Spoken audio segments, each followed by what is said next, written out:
Well, Donald Trump is going to address the nation tomorrow night at 9 p.m. And it appears he will be announcing his surrender in his war in Iran after he made his own personal surrender as clear as he possibly could this evening. Does Iran have to make a deal for the U.S. to end its operation in Iran? And have you spoken? That is Donald Trump surrendering from the first objective he announced in his war 4 weeks ago, which was, remember, the words unconditional surrender, those two words.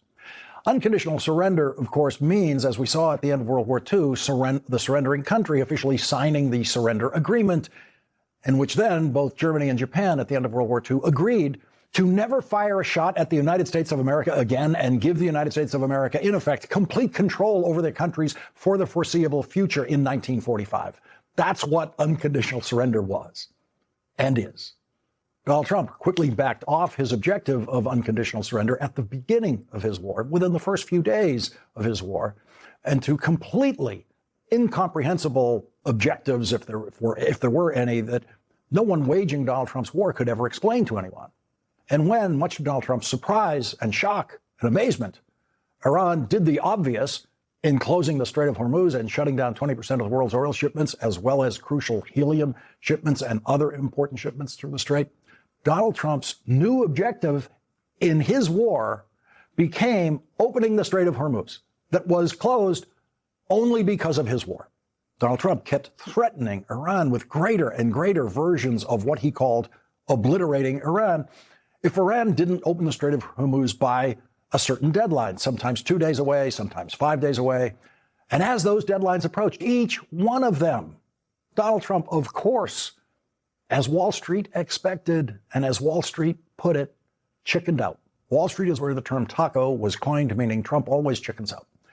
And Donald Trump has, as Wall Street says, chickened out on every one of his ultimatums that he has issued to Iran in his war, including the one that he issued yesterday at 7:26 a.m. when Donald Trump said in writing for the world to see, if for any reason a deal is not shortly reached, which it probably will be, and if the Strait of Hormuz is not immediately open for business, we will conclude our lovely stay in Iran by blowing up and completely obliterating all of their electric generating plants, oil wells, and Karg Island, and possibly all desalinization plants. So there was Donald Trump threatening to commit war crimes by destroying life-sustaining civilian infrastructure. And he said he was going to do it immediately. That was his time frame, immediately. He said he was going to do it, quote, if the Hormuz Strait is not immediately open for business. For everyone else in the world, immediately means immediately. For Donald Trump, it means nothing because, as Wall Street knows, Trump always chickens out. So that was yesterday. The Strait of Hormuz has to be opened immediately. That was the objective, the full objective of Donald Trump's war yesterday. And this morning, when Donald Trump's Secretary of Defense was asked, quote, on the Strait of Hormuz, is opening the Strait an essential objective? Pete Hegseth refused to answer the question in any way and wandered off talking about something else entirely. And then Donald Trump ended his day in a discussion with White House reporters after issuing a flagrantly unconstitutional and illegal executive order trying to seize control of mail-in balloting in American elections, which we will discuss later in this hour. Donald Trump said Iran doesn't have to do anything anymore. They don't have to do anything for him to end his war. Does Iran have to make a deal for the U.S. to end its operation in Iran? And have you spoken? As the stock market was sinking again today, Donald Trump desperately tried to get the word out through talks with individual reporters that he was going to end his war very soon. But when reporters got to question him this evening, he announced to the world that he was issuing his unconditional surrender on the opening of the Strait of Hormuz. I think that the people understand it. We'll be leaving very soon. And if France or some other country wants to get oil or gas, they'll go up through the Strait and the Hormuz Strait. They'll go right up there and they'll be able to fend for themselves. Look, problem with the Strait, a guy can take a mine, drop it in the water, and say, oh, it's unsafe. It's not like you're taking out an army or you're taking out a country, or they can drop it. Or you can take a machine gun from the shore and shoot a few bullets at a ship, or maybe an over-the-shoulder missile, small missiles. That's not for us. That'll be for France. That'll be for whoever's using the Strait. But I think when we leave, probably that's all cleared up. No kidding.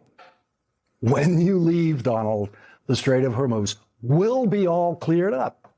As soon as you leave, you're the one who shut it down with your war, and you are the one who will open it up with your surrender in your war.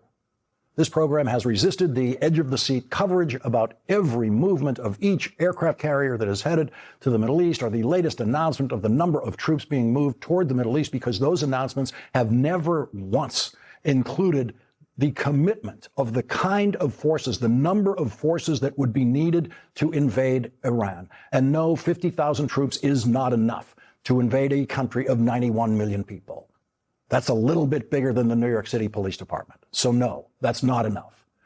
And Donald Trump knows that all those announcements he's made of troop movements are not enough. Iran knows that they're not enough. And Donald Trump's defense secretary knows that. Moving 50,000 troops is a stunt so that Donald Trump can pretend, when reporters ask about what they like to call boots on the ground, that he has options when he does not have any options, and he knows it. And so Donald Trump pre-announced his surrender tonight with reporters when he also eliminated what has been the edge-of-the-seat speculation indulged in other corners of the news media about whether Donald Trump would send in soldiers and Marines to get in there and seize Iran's uranium stockpile so they won't ever have the raw material necessary again to make a nuclear weapon. And remember, Donald Trump's stated objective at the beginning of his war was that Iran would never, ever be able to have a nuclear weapon. And now Donald Trump has surrendered on that objective.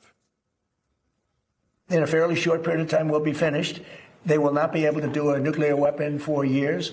And when they are ready, maybe in a long time from now, able to do a nuclear weapon, you'll have a president that will be like me, and that he will go there and he'll knock the hell out of them again, because they cannot have a nuclear weapon. Okay.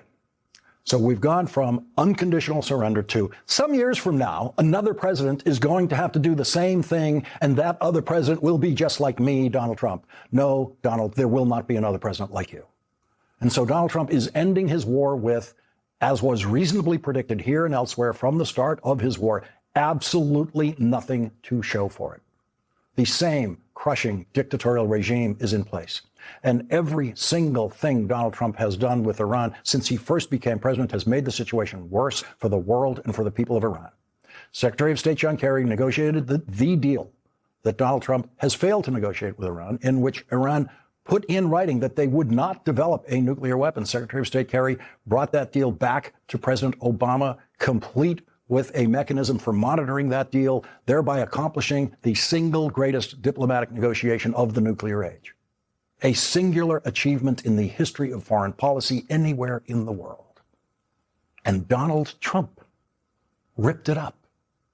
The Kerry-Obama nuclear deal with Iran, co-signed by our oldest allies, France and the United Kingdom, along with Germany and China and Russia. Yes, Russia. No one has been able to get all of those countries to agree on anything since then. And Donald Trump will never get those countries to agree on anything. The stock market and the price of gas have been in control of Donald Trump's war from the start. And so now, with the stock market suffering its worst quarter in 4 years, Donald Trump is doing a very good job of sounding like the hopeless loser of his own war. In a phone call with CBS earlier today, when he was asked about the possibility of somehow removing Iran's enriched uranium stockpile, which was an objective of his war, he actually said, "I don't even think about it.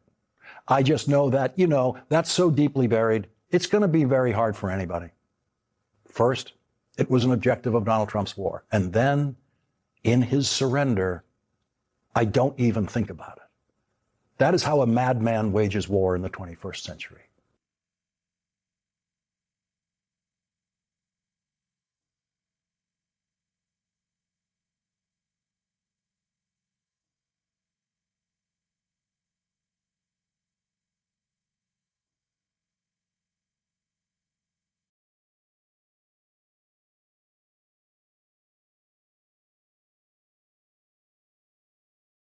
Trump signaling a possible end to this war, but it would leave the U.S. and our allies in a much worse position. That aspect of this is not in debate. Indeed, U.S. policy planning from inside the Trump administration has warned about exactly the outcome Trump might leave us with. Trump mulling, abandoning what has been everyone's agreed upon reason for this region to matter, the oil, but he would abandon U.S. strength he would leave without reopening the key Strait of Hormuz. 20% of the world's oil moves through the strait. Iran is blocking it, and that is a huge reason why prices are spiking. Gas now $4 a gallon. That is already having other impacts. The stock market doesn't think with just one mind, but we can show you, amid this war and the uncertainty Trump has caused, stocks are now on pace for the worst quarter in 4 years. You can see the drop right there. You'd have to go back many years in a different administration to find anything like this. Some traders call it a gut punch that will become a Trump recession. Not all recessions can be cleanly blamed on the incumbent, but if this recession is caused by this war, well, that's Trump. Wall Street Journal reporting about the strait that in recent days, Trump and aides assessed a mission to pry open the choke point could push the conflict beyond his timeline. And Trump now, having started the war, says maybe that's just other people's problems, telling countries to get their own oil. The president was clear this morning in his truth that there are countries around the world who ought to be prepared to step up on this critical waterway as well. It's not just the United States Navy.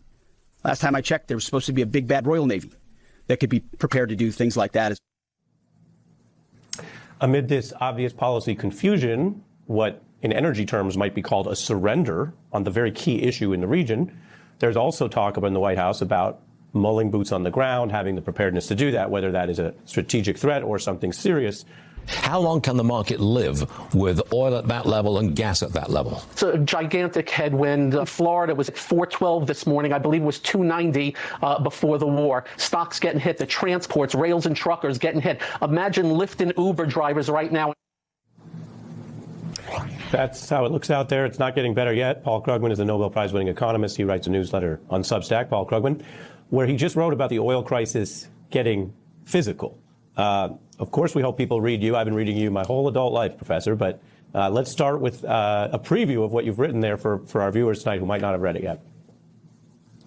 Okay. Up till now, you see oil prices fluctuating, but those are all prices of futures. They're claims on a barrel of oil, next month. It's not the actual price of a barrel of oil, literally. And so far, it takes 4 to 6 weeks for oil from passing through the Strait of Hormuz to reach its major markets. So we've been living all this time, the world has been living on oil that was already in transit, has not been affected by the war. But that runs out now. Basically, the first physical shortages of oil in Asia will be starting in a day or two. The physical shortages in Europe will be starting next week. So all of a sudden, this is getting real. This is no longer financial speculation. This is an actual, where is the oil? And if you try to think about what happens then, normally, shortages, there's already some rationing going on in Asia, but also the price, the actual price, we're already seeing a lot of rising prices at the pump, and even more. By the way, diesel is a much bigger deal than gasoline, and people should be talking about that. But at a certain point, the price of oil has to rise enough so that people stop driving, stop doing stuff enough so that the demand for oil is reduced to the available supply, which is down a lot. And so this gets really, really ugly if we don't, even if we reopen the